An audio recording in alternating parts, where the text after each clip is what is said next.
유시민의 고칠래요 사회를 한번 따져보려고 합니다. 이걸 들어봤는데 뭐 오늘 올린 것 같은데 뭐 조회수가 29,000, 뭐 댓글이 뭐 305개 뭐 이렇게 돼 있네요.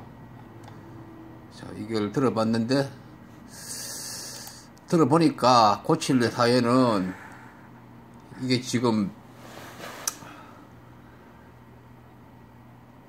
이제 뭘 고친다 하느냐면 진보는 경제에 무능하다. 이것을 고쳐야 되고 경제 이기로를 퍼뜨리고 있는데 이거 함정이다. 이걸 고쳐야 된다는데 들어본 결과 구질구질하고 안쓰럽고 서글픔까지 느끼는 그런 내용이었어요. 부끄러움과 죄의식이 거의 마비된 시대고 그렇게까지 가버린 사람인가? 그러니까 옛날에 그 조금 신선해 보이던 그런 모습이 갈수록 이제 안 보이고 그래. 한번 들어보죠. 예. 들어보고 다시 한번 따져보죠. 은 김영삼 정부가 7.8% 성장을 했고요. 김대중 정부가 5.3%, 노무현 정부가 4.5%, 이명박 정부가 3.2%, 박근혜 정부가 2.9% 성장했습니다. 우리가 팩트만 얘기를 하죠. 팩트로 보면 7.8, 5.3, 4.5, 3.2, 2.9 이 순서대로 과거 5년씩 왔어요. 예. 근데 흐름을 보면 그냥 실질 경제 성장률이 쭉 떨어지고 있는 쭉 지속적으로 낮아져 왔죠. 노태우 정부 때는 9% 수준의 평균 경제 성장률을 했습니다. 자, 일단 팩트 경제 성장률로만 볼 때 적어도 지난 한 25년, 30년을 본다면 정부의 진보 보수 성격에 따라서 경제 성장률이 들쭉날쭉했다는 것처럼 얘기를 하고 있는데 보수 때는 높았고 진보 때는 낮았다. 일단 그건 아니라는 거죠. 그건 아니라는 건 분명히 일단 이 지표만 놓고 볼 때 그렇게 이야기할 수 있을 것 같고요. 물론 이제 경제 성장률 지표를 볼 때 여러 가지를 봐야 된다고 생각합니다. 일단은 예를 들면 그 직전에 경제 위기가 있으면 그 다음 정부의 경제 성장률은 경제 자기 회복 과정을 통해서 급격하게 높아집니다. 그렇죠. 이런 걸 그러니까 IMF 직후에도 많이 올라갔고요. 2008년도 금융위기 이후에도 이명박 정부에서 그 직후엔 2009년도에 굉장히 올라갔습니다. 그런 것도 봐야 되고요. 또 국제 경제, 세계 경제의 전반적인 상황도 같이 봐야 되고요. 아니 뭐 그거는 예 그렇죠. 그 정부들이 있을 때 다른 나라들은 만약 다른 나라들은 다 잘했는데 우리만 못했다면 그 상대평가도 좀 봐야 되는 거니까요. 예. 근데 뭐 우리가 특별히 진보 정부 있을 때와 보수 정부 있을 때 그런 OECD라든가 또는 G20라든가 뭐 이런 데하고 비교해서 특별한 차이가 있었나요? 전체적으로 세계 경제 성장률이 OECD 기준으로 볼 때는 특별히 낮거나 떨어지지 않았는데 신흥국 대비에는 좀 떨어집니다. 근데 이 신흥국은 중국, 인도 이런 데들이 포함돼서 뭐 지금 우리나라는 신흥 경제 대국이라고 볼 수는 없기 때문에 중국, 인도는 수는 없죠. 합쳐서 인구가 30억 가까이 되잖아요. 이제 거기는 지금 10% 이쪽 저쪽 우리가 70년대 중후반에 했던 것과 같은 그렇죠. 그런 높은 성장률을 기록하고 있기 때문에 그만큼 갈 수는 없죠. 다른 지표들도 있죠. 그 정부 기간에 국민경제 운영이 얼마나 성공적이었냐를 보여주는 또 다른 데이터들이 있습니다. 뭐 보조 지표로 우리가 많이 사용하는데 어떤 게 있죠?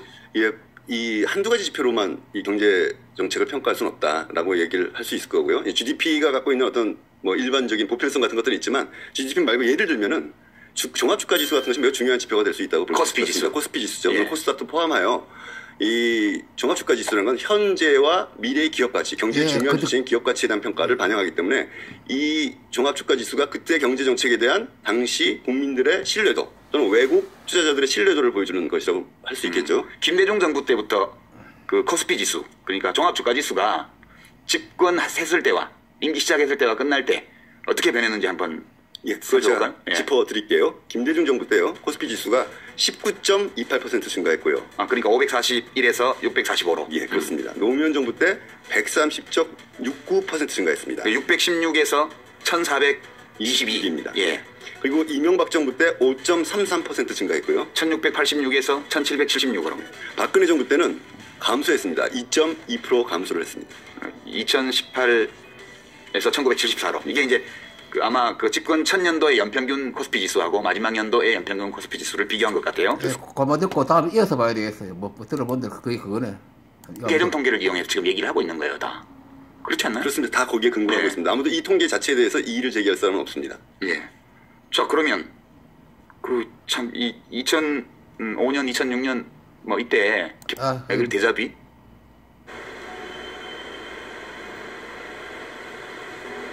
뭐야 이거? 아, 까먹어요 너. 신문도 그대로고요. 예. 정권 이름만 노무현 정부에서 문재인 정부로 바꾸면 서로 바꿔놓으면 네. 아무도 구별할 수가 없습니다. 유일하게 차이가 있다면 그때는 알릴레오가 없었고 지금은 알릴레오가 있다는 거죠. 국권이 싸워야죠. 우리 고칠레오도 덩달아서 같이 있고요.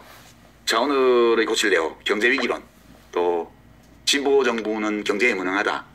이것은 결국 근거 없는 선동이거나 누군가가 선동한 결과 만들어진 근거 없는 통념이다. 그렇게 정리해야 될 것 같습니다. 뭐 완벽하진 않아도 어느 정도는 이 정도면 잡혀야 되는 거 아니겠어요? 어떻게 생각하세요? 예, 뭐 경제 문제는 워낙 큰 문제인데 오늘 우리가 아주 한두 가지 지표를 놓고 이야기를 했지만 그것을 통해서 경제 문제 저렇게 쉽게 비판해서는 안 된다라는 얘기를 지식인들과 야당과 언론이 귀 기울여 드렸으면 좋겠는데 그걸 기대하기는 어려울 것 같고요. 저희가 계속 싸워야 하는 쟁점이 아닐까 하는 생각입니다. 자, 지금 문재인 정부의 위기관리 중에서 제일 중요한 것은 이 과장된 왜곡된 위기론을 잠재우는 것이다. 관리하는 것이다. 그렇게 마무리 상황 말씀드리고요. 자, 됐습니다. 지금 요지가 세 가지예요. 노무현 정권 때 경제 성장률이 괜찮았다. 다른 정권에 비해 가지고 보수 정권에 비해 가지고 주가 지수도 괜찮았다. 소득 진위계수라고 그러죠. 진위계수를 주로 하는 거. 이 소득 불평등은 뭐 괜찮다도 할 수 없다. 모든 정권에서 다들 다 안 좋았다. 뭐 그렇게 얘기를 하고 있어요. 소득 불평등은. 결국은 이게 뭡니까? 이게 괜찮았다 하더라도 경제 성장률이 괜찮았다. 주가 지수가 괜찮았다. 이게 뭡니까? 이게 소득 불평등을 스스로 인정하고 있고 여기서도 경제 성장률이 괜찮았다. 주가 지수 괜찮았다. 뭐 결국 경제 성장률이죠. 이게 경제 성장률이 괜찮다 그러면서 이 성장한 경제가 어떻게 분배되는 이 얘기를 한마디도 안 해서 이번에요. 하면 안 되겠죠. 하면 다 뽀록 나버리니까. 그 성장한 경제 누구한테 갔어요? 그게 소득 그리고 대한민국에서 지금 10% 감하고 90% 을이라는 게 지금 수십 년 진행되고 있고, 이게 지금, 이것 때문에 지금 고통스럽고, 정부도 이거 해결하려고 지금 노력을 하고 있잖아요. 경제 성장률이 괜찮았으면, 이게 10% 감한테 다 간 거예요. 나머지 90%는 참, 사는 게 더럽게 세상에 태어나가지고 참, 더럽게 살고 있는 거예요. 그러니까, 태어나서 인간이 추구하는 그 기본적인, 상황인 행복이 아니고 어떻게라도 안 쓰러지고 살아남기라도 해달라고 하는 그런 지금 어떤 상태로 대충 왔어요. 그렇게 흘러왔고. 그러니까 내 얘기가 그거예요. 과거 정부를 비호하는 건 좋아요. 자기 정부였으니까. 현 정부까지 저렇게 비호하면 안 되죠. 그거는 무슨 경제위기론.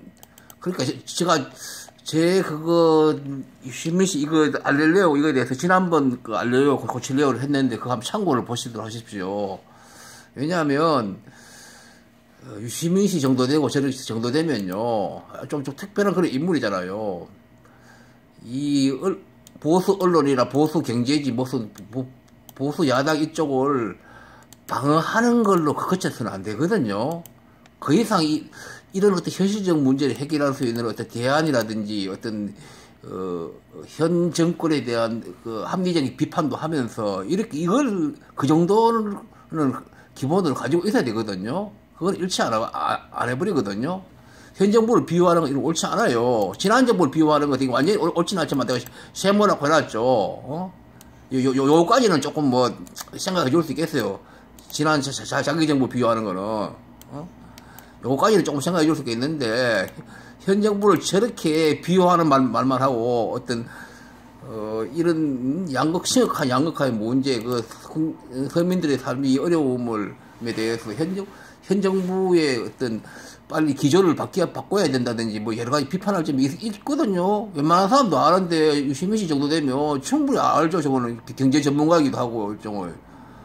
그럼 그것도 비판도 하면서 어떻게 대안을 제시하고, 내가 요걸 해보겠다. 생각 있는 사람 다 그런 기본을 가져야 되는데, 그게 없어요. 그래서 내가 듣고 있으니까 참 구질구질하다, 안쓰럽다, 참 안쓰러워 물러서 서글프다, 이런 생각이 들고 이런 거예요. 이번 거는 뭐 길게 할 것도 없어요. 그래요. 길게 할 것도 없고. 그러니까 이렇게 하면요, 끝까지 그거 저런 어떤 야당이나 보수 야당이나 어떤 보수 언론 무슨 유튜브의 그런 어떤 현 정부를 자꾸 비판하는 이런 것들을 끝까지 방어만 하려고 저래서는 안 되죠. 그 방어는 지금 노빠 이렇게 표현할게요. 노빠 문빠 그냥 수두룩해요 지금. 유튜브에도 수두룩하고 팟캐스트를 그거는 막 노빠 육빠가 지금 막 선두 자리를 다 깔고 있고 그 방어하는 사람 열심히 방어하는 사람 수두룩해요. 너무 방어를 해가지고 탈이지 전부 다. 내가 그 다른 동영상에서 그 지금 뭐 그런 노빠 육빠의 그 중요 마이크들에 대해서 제가 합리적인 비판을 많이 했거든요. 그럼 유시민정 씨 정도는 조금 다른 어떤 제3의 어떤 그런 어떤 발전적인 어떤 그런 포커스를 맞추어서 이렇게 방송을 하든지 해야 되는데 지금 뭐 이 노무현 재단에서 이 개인도 아니고 어떤 재단에서 해가지고 막 짤로 만들어가지고 막 뿌리고 막 이렇게 하고 있던데 그러니까 보고 있으니까 사람이 그거 있잖아요. 그거 신선해 보이고 이런 뭐 있잖아요. 그런 것들이 자꾸 안 보여요. 막 어디에 막 급급해가지고 뭘 막 하는 그런 어떤 표정을 보이고 아이고 그러니까 그만 보고 있으니까 구질구질하다는 느낌이 들어요. 자기가 이 정권에 무슨 뭐 장관도 아닌데 저리까지 할 필요 뭐 있나 싶기도 하고 그리고 천호선 씨는 왜 정의당이라는 진보정당 얘기 나가지고 같이 물론 자기 정권을 그거 뭐 어떤 비호하기 위해서 무슨 그런 어떤 보호하기 위해서 그럴 필요 있지만도 같이 와서 여기 현 정권에 대한 어떤 그거 방어에 그거 같이 참여하고 결과 그런 식으로 되는 건데 어쨌든 간에 하여튼 이번 고칠레어 사원은 구질구질하다는 느낌이에요. 그러니까 어떤 부끄러움 같은 걸 가지고 유시민 씨 정도 되면 부끄러움을 가지고 있어야 되죠. 현 상황에 대해서는 조금 심하게 말하면 이런 어떤 사회적으로 중요한 인물로 제의식도 가지고 있어야 돼요. 그 정도가 되어야지 뭔가 용기 있는 목소리를 낼 수 있거든요. 그런 정도로 가지고 있어야 되는데 이게 다 마비됐어요. 너무 치열하게 이렇게 보수 진보 뭐 공방을 하다 보니까 그거 방어하는데 그게 그냥 달리 여유가 없으니까 뭐 저렇게 하는 상황 같은데 그렇다면 해결이 없는 거예요. 모든 사람이 다 이런 식으로 나가버리면. 아니 지금 뭐 국민 90% 전체 90%한테는 아무런 의미도 없이 지금 고달픈 삶이 되고 있는데 무슨 현 정부하고 지난 정부 방어하는 게 그게 무슨 의미가 있어요? 새로운 가치를 어떤 자기는 발견해서 어떤 자기가 무슨 얘기를 해줘야지. 아유, 이제 여기까지 하겠습니다. 예, 어쨌든 고맙습니다.